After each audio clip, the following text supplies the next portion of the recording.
Welcome, everybody. It's time once again to grab your board and catch a wave as we ride the sales pipeline with the master of the sales pipeline universe, Matt Hines. How you doing, Paul? Okay. How do you like that one? Is that a good one? It's I've kind of become numb to all the various titles and superlatives you continue to throw out here. It's fun. It's always exciting to see what you're going to come up with. But, I am not worthy, my friend. But thank you very much for the intro. I appreciate everyone joining us today. Another episode of Sales Pipeline Radio. We are here every Thursday at 2:30 Eastern, 11:30 Pacific.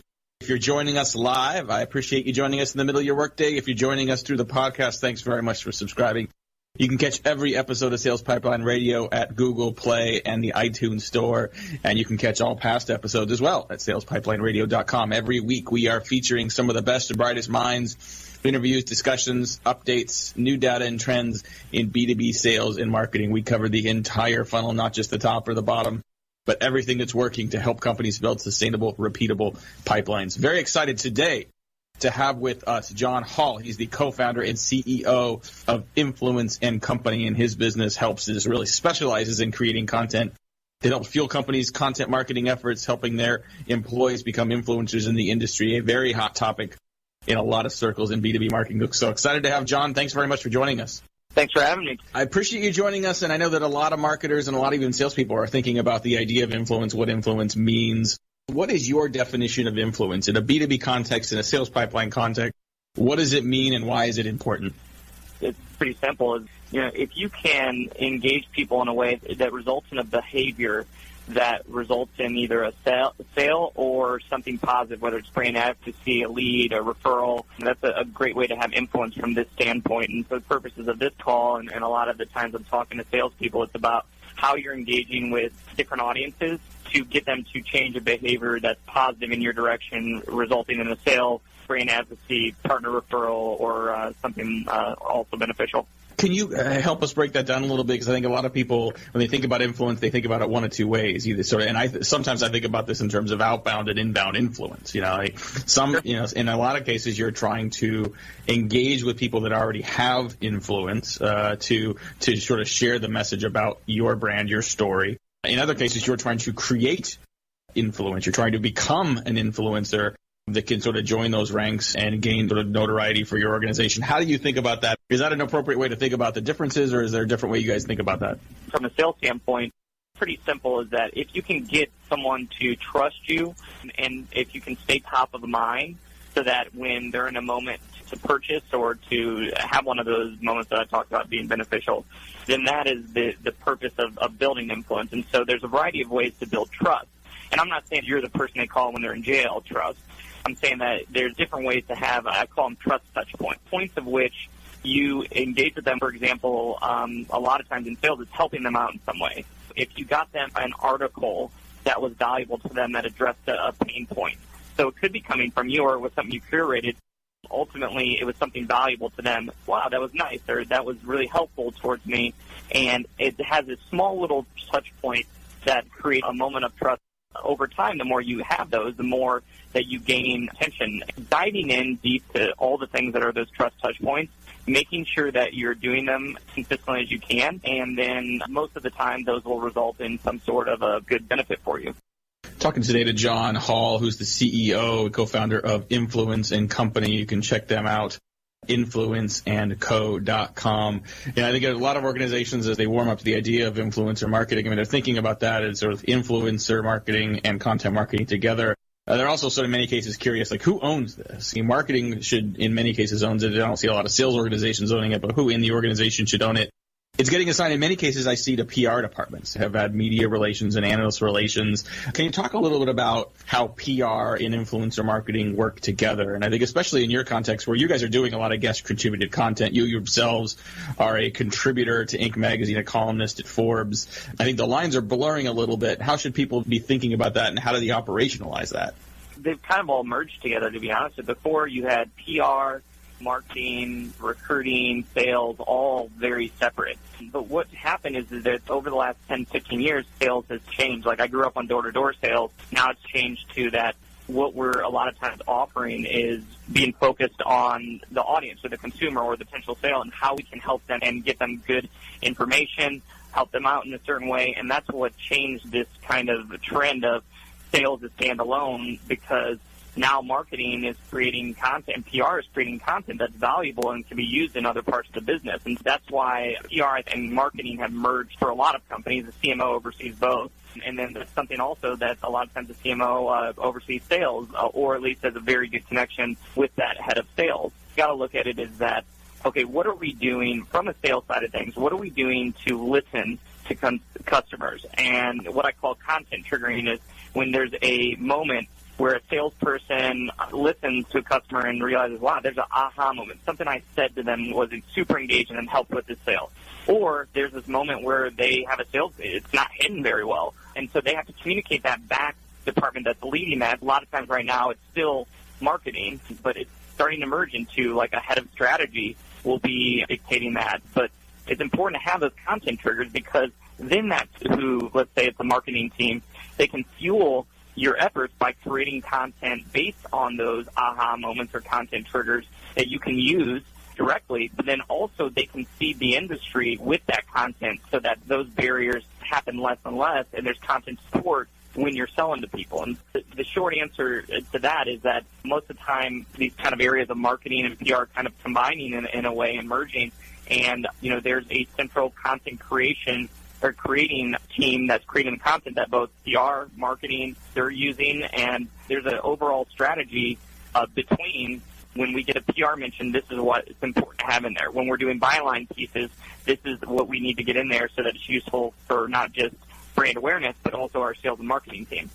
So how do you engage existing outside influencers as part of this as well? I mean, in every industry, there's a handful of people that already have influence. I mean, I think if we were having this conversation, 15 years ago, we'd be talking about a smaller set of more traditional publications, more traditional journalists and analysts that you really sort of had to engage. There's a long tail now of individuals that have influence, people that started a blog that became influential, people that work at a company in a function and became influential amongst their peers. What are the best practices for companies that want to leverage that new PR opportunity? Those influencers that have an audience that in some cases aren't held to the same sort of formal rigors of PR and media relations. What are the steps companies can take to begin to build influence among those influencers? Well, the first step is to actually build your own influence, document, and actually how you're going to build internal influence. A lot of times people look at influencer marketing as only external. I don't. I look at influencer marketing as something that is internal and external, because you want to build your own influence at the same time. You want to build that, and you also want to build external influence, people that are influencers not within your organization. But it's important that you're looking initially out the gate is, how are we building up our key employees, our CEO, our VP of sales, our VP of tech as influencers? Because it will make your life so much easier to integrate or to work with other influencers in the industry, because you have something that they want. The one thing that influencers love more than money is more influence. So what I've realized with our company is that once we've actually built a following that people pay attention to us and we have a certain influence, there's a lot of people that have influence that want to do stuff with us. They want to do cross-marketing. They want to do webinars with us. They want to do things that put our kind of influence together so that we can feed off each other. So that's the first part, is that you've got to be very clear that when we're doing an influencer marketing strategy, it's vital that you're building your own influence first. It makes your life a lot easier down the road. One of the examples that I give is that with speaking, there's a lot of companies that do sponsored speaking a lot, where we don't do any of it right now because a lot of times conferences are wanting us at their event. Now, that's because we've spent time building up keynotes throughout our company that we get asked to do that. But there's another company that I just talked to where they're paying for every time they're doing a keynote. And that's why it's so important to earn it first and to build it up from within. Now, to do that, it's making sure that you're committed to it. You're investing in employees, not just one, but actually several employees that you can have critical mass in case one leaves, but then also that speak to different audiences. It's a lot more powerful when you have 3 that have very specific audiences they're going after than one that has like a general audience. You have to look and say, who are we investing within this organization to have influence? And then how are we investing in them? Are we doing a byline campaign with PR mentions, getting them on lists? Are we investing in their social account? What are we doing to get them speaking gigs? There's all these things that happen. It could be we're investing in this person to have a book about this topic. But what ends up happening when you do that, there is this spread effect. Because once you do some of these things, those don't go away. A book doesn't go away. When you get PR mentions, you can leverage them in sales for a year or so afterwards, even longer sometimes. So it's important that you commit to that and then look at how you're leveraging that across the company, not just in their personal brand. Talking to John Hall today, the CEO and founder of Influencer Company. We're going to take a quick break, pay some bills. We'll be right back, talk a lot more about influencer. I like the idea we're thinking about the term inbound, outbound, internal, and external influence. Lots of opportunity for companies here. We're going to try to break it down a little further, help you understand the next steps and how to do this for your own organization. We'll be right back. Sales Pipeline Radio. In a world where the speed of innovation and change in B2B marketing has never been greater, the only thing bigger is the need for clarity, for a blueprint, for a guide to what's really working and how to apply it specifically to increase sales pipeline growth, velocity, and conversion. That's what you'll find in the Modern Marketer's Field Guide. Download it free at HeinzMarketing.com. All right, let's get started again with that influencer himself, Matt Heinz. Thanks very much, Paul. We are continuing to discuss influencer marketing with John Hall, who is the founder and president and CEO of Influence & Co. You can check them out at influenceandco.com. And we were talking before the break about helping your internal employees become influencers.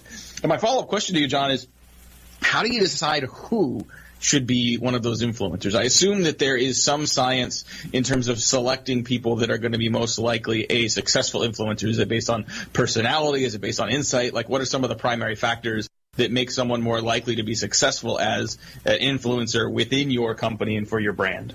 Great question. And there's multiple things that we look at. We look at, one, what's going to benefit the company the most from the standpoint of external people and the stakeholders. Is it going to be valuable for the CEO position, because that's a lot of times they're looked at as the top leader of the company.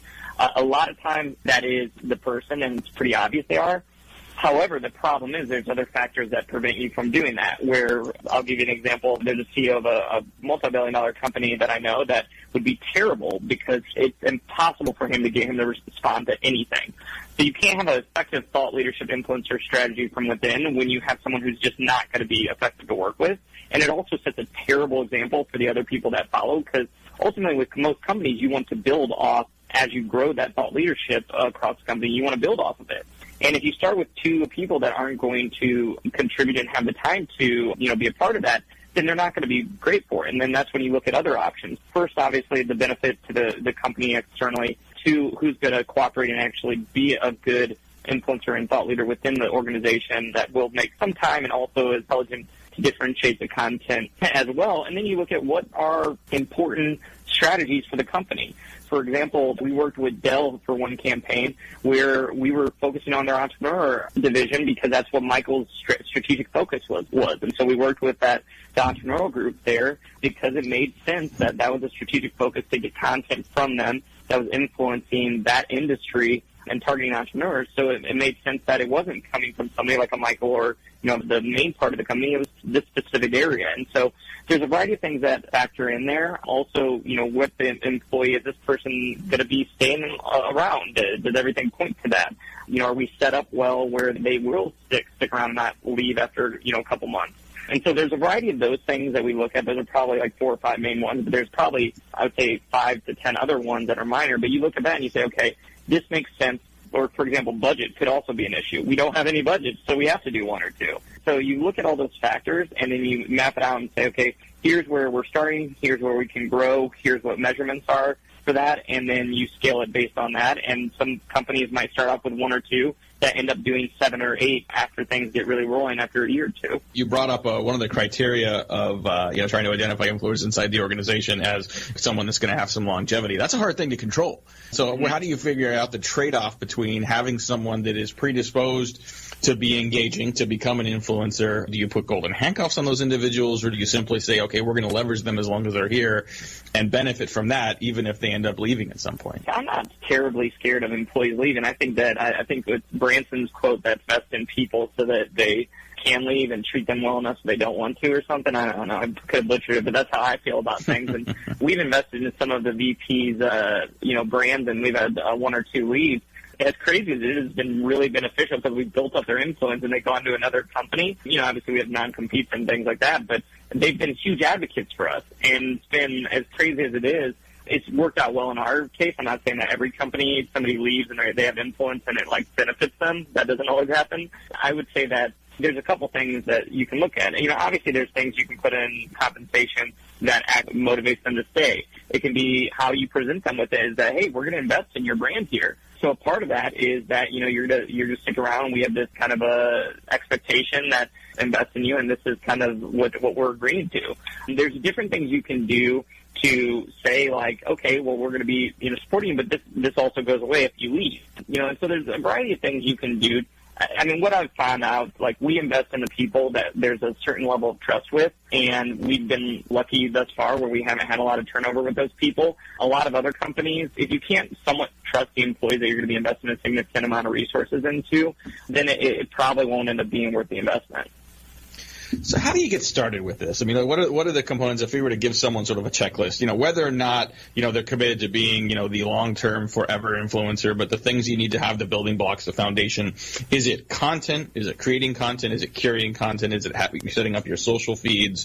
Is it engaging with other influencers? What are some of the building blocks? The people listening to this that either want to be influencers or want to start to enable the potential influencers in their organization, what are the few things they should be doing to get started?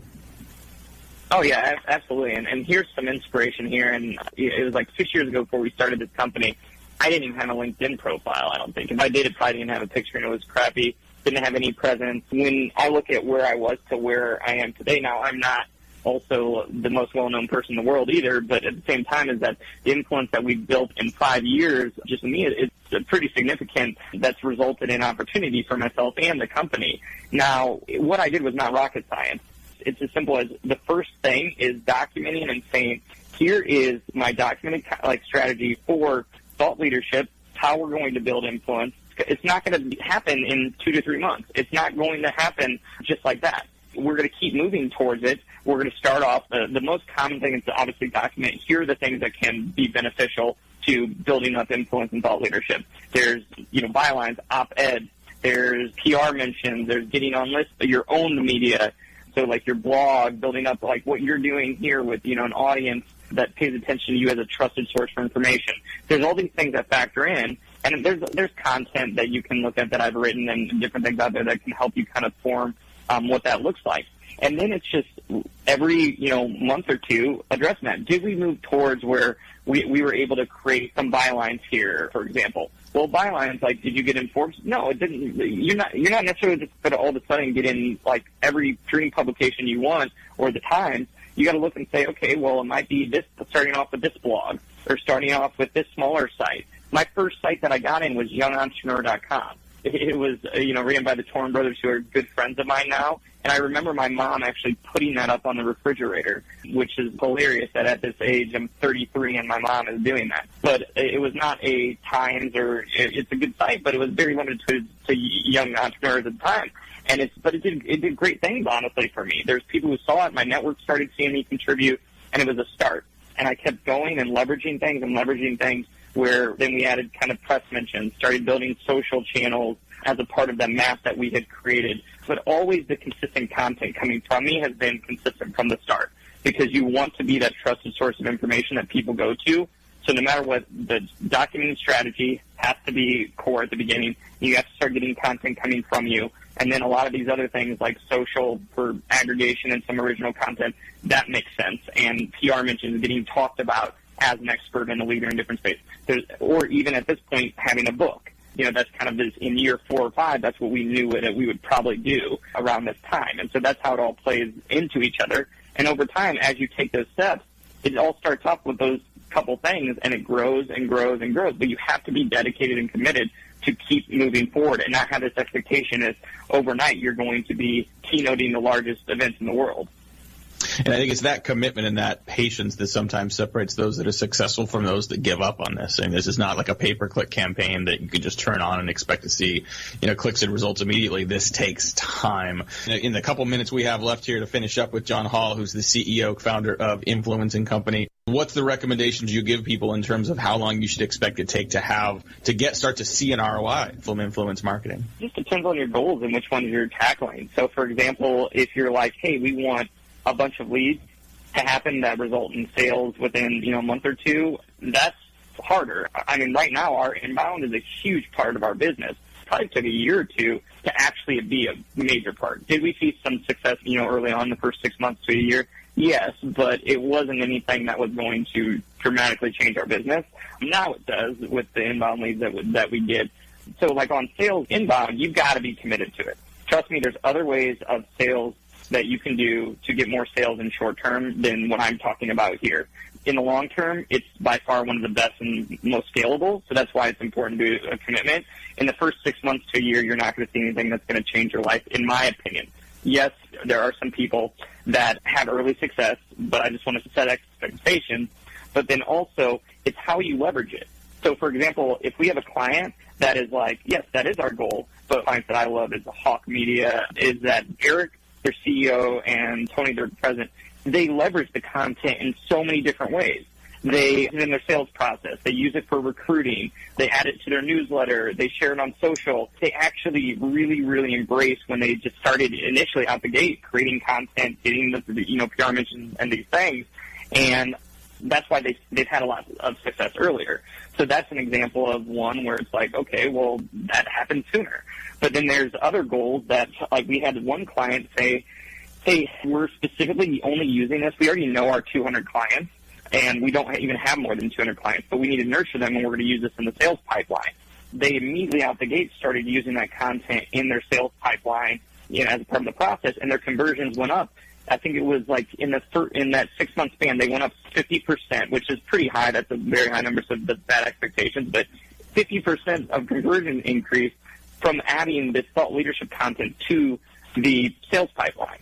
So that was a little different, where it's like, hey, that's not lead generation, that's helping convert with sales. So it depends on kind of what your goals are, but those are some examples of kind of expectations to have. Absolutely. Awesome. Well, I want to thank our guest, John Hall from Influence & Company. You can learn more about them at influenceandco.com. We're going to have to jump and let some other companies and other hosts have their show here, Paul. But thanks very much for joining us on Sales Pipeline Radio. If you want to hear more and share this conversation about influence marketing with others on your team, you definitely go to salespipelineradiо.com, find that replay, and also obviously join us on the podcast at the Google Play and iTunes Store. Thanks again for joining us today. We'll see you next week. For my producer, Paul, this is Matt Hines. We'll see you next week. Sales Pipeline Radio. You've been listening to Sales Pipeline Radio, all things Sales Pipeline, with your host, Matt Hines, right here in the Funnel Radio channel for at-work listeners like you.